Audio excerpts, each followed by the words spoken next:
the big smile on my face. And when you clipped Rockhold, I remember thinking, holy shit. When I see Rockhold's legs buckle and I see him stagger backwards, I was like, holy shit, he got him.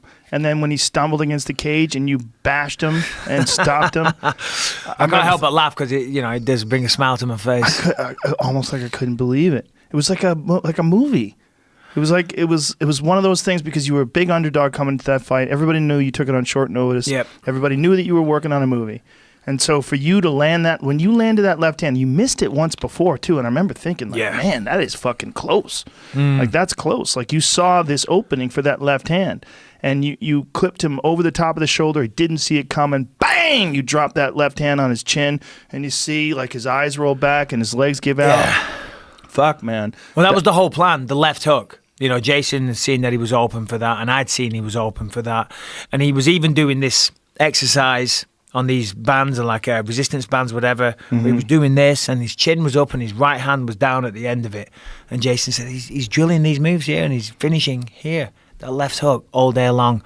And, he's coming forward, and we're exchanging punches, and nothing really significant has landed. And I just right hook to the body, just whip the left hook, and as a fighter, when you land a good shot, because you get the feedback on your fist. Yeah. There's nothing like it. You know what I mean? When you feel that solid connection and the knuckles go through the glove, and you feel it, you're like, oh, that was a good one. And then, whoa, he falls down. I'm like, holy shit, hold on. And then he gets back up. I'm like, fuck you, boom, back down. And then he went down, and obviously he's got very good jiu-jitsu, and he was kind of sat back against the fence, and I thought, I've got to be careful not to go in his guard. But I got the finish. The best feeling I've ever felt in my life was Big John McCarthy's gigantic forearm nearly pulling my head off my shoulders as he wrestled me off him. But because you knew it was over. Because I knew it was over. It was great. What did that feel like when you knew you did it?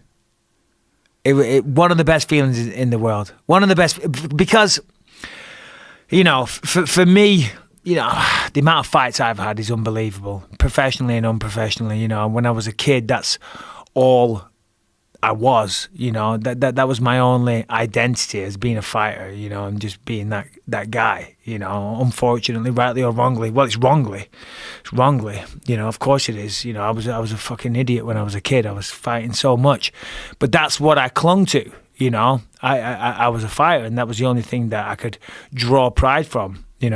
And becoming the world champion, knowing that everybody wrote me off, knowing that everyone talked shit about me, other fighters, just it was everywhere.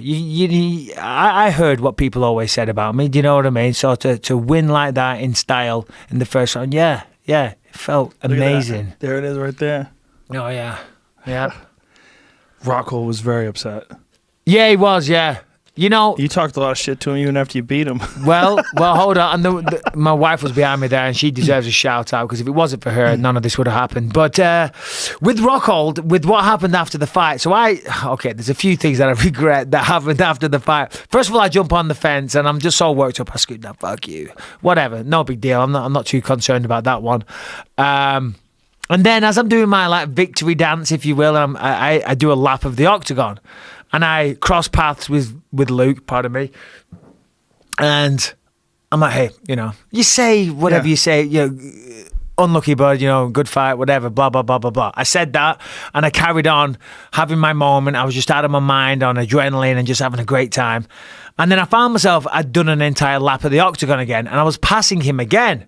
So I just thought I'd extend my courtesy one more time. I'm like, yeah, and I put my hand out, and he said, I already shook your hand. I'm like, oh, really? You're still going to be a dickhead? He's like, yeah, I already shook your hand. So then I was like, okay, well, now the gloves are off. I said, don't worry, buddy. You're in an octagon. You've just been knocked out. It's okay. You'll figure it out in a minute. Don't worry about it. You'll come to, bud. You'll be good.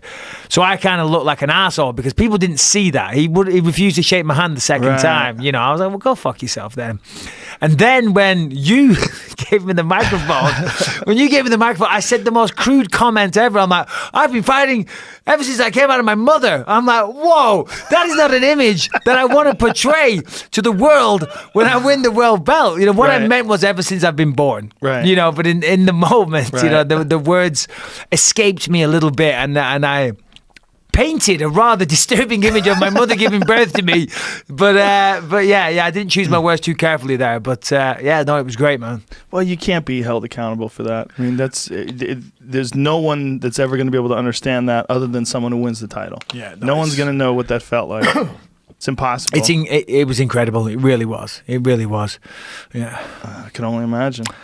It was a good one. It was good. I'm just happy that for you, having a chance to see all your fights and see your career go for as long as it went, that you did go out with a title. That is a nice for sure. thing. Yeah, I mean, as I say, that was for me. I'm not sure. Well, I wouldn't have retired. I wouldn't have retired yet. Really? Yeah, no, because I know I could still do it. I could still fight now. I can still, but the time was right. And then I started having issues with my good eye as well after the Gastelum fight. So I'm like, this isn't worth it. How is your eyes now? Because you had oil in one of your eyes protecting. Yeah. Can you explain how that was going on? Yeah, so when I detached my retina, they did what's called a scleral buckle. And if you've watched the surgery, it's absolutely disgusting. But one of the things that they do, they put gas inside your eye. And I think if I'm getting this wrong, I apologize to all doctors, but they kind of helps hold the retina in place. But you can't fly with that. And I was filming a movie in England a few weeks later. I said, you can't do that. I said, I'm filming a movie. And they went, okay, there's another way we can do it. It's a little more unconventional. We can put oil inside there, but then with that you can fly. So I'm like, okay, cool, do that. So they did that. And yeah, it's... And then it redetached, and then I got glaucoma. I just had a lot of bad luck. I did. Jesus. Whatever can go wrong with an eye, trust me, I went through it. But it looks different now. Yeah, it does. Yeah. But it looks better than it looked before. It looks great. Yeah. What did you do? Looks great. Don't worry about it, Joe. Oh, you don't want to talk about it? Okay. No, you're good. It's okay. It's a corrective lens. Oh, okay. It's a corrective lens. It's a prosthetic. So, can you see well out of that eye? I see a tiny bit. Oh, really? Yeah. So I don't really see out of it, and the vision's very blurred. I mean, I was able to pass the test. To be able to clear by commission to fight, you got to have 2200 vision, which I was able to scrape by with the skin of my teeth. Wow. So, and my doctor was always amazed that I could still see to that amount. If I squinted in the right direction and I turned here and the light was just right, I could just about make out 2200. Wow. So, but what happens is then because you're seeing two different images, distorted images, so your brain cancels the distorted one, so... But the depth perception remains the same? No, depth perception's a real issue. Yeah, it was a issue throughout my last few fights. For me, the main thing, I mean, as I say, I was cleared medically by the doctors, and, the UFC were very, very on top of all of that. The UFC, sent me to a number of different doctors and whatnot, and as I say, I passed the test and every time I did, the doctors were like, we don't recommend that you fight. Of course. 2200 vision, it's still clinically blind.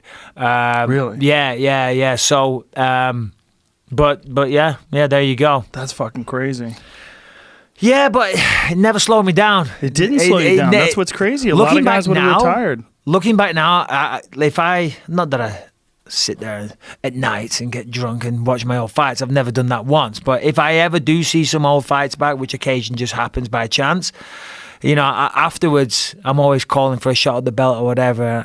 I said to my wife, I said, what the fuck was this guy thinking? Do you know what I mean?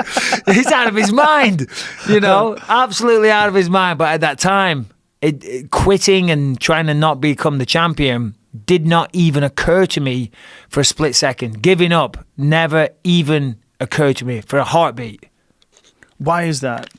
Is this how you've always been? Is this something you cultivated? I still felt that I could win it. Simple as that, But a lot of guys, if they had lost most of the use of one of their eyes, would have been done. For sure. No chance. This is not worth it. Yeah. No, I know. And probably the smart thing to do would have been one of those guys. But for me, it meant a lot to me. I wanted to become the champion. I knew I could become the champion, contrary to popular belief. And this is me. It was my identity, and until I won that belt, I wasn't happy. Now, when I won it, my wife said she wanted me to retire. When I fought Luke in LA, she said, if you win, I want you to retire. I said, babe, if I lose, then I'll retire, okay? Because fair enough, I got my title shot. You know, it didn't go my way. It is what it is. I would have had closure on that. I said, but if I win, you're out of your fucking mind if you think I'm going to retire. He said, come on, I'm the champion of the world. I'm going to milk it for a little bit. Finally earn some decent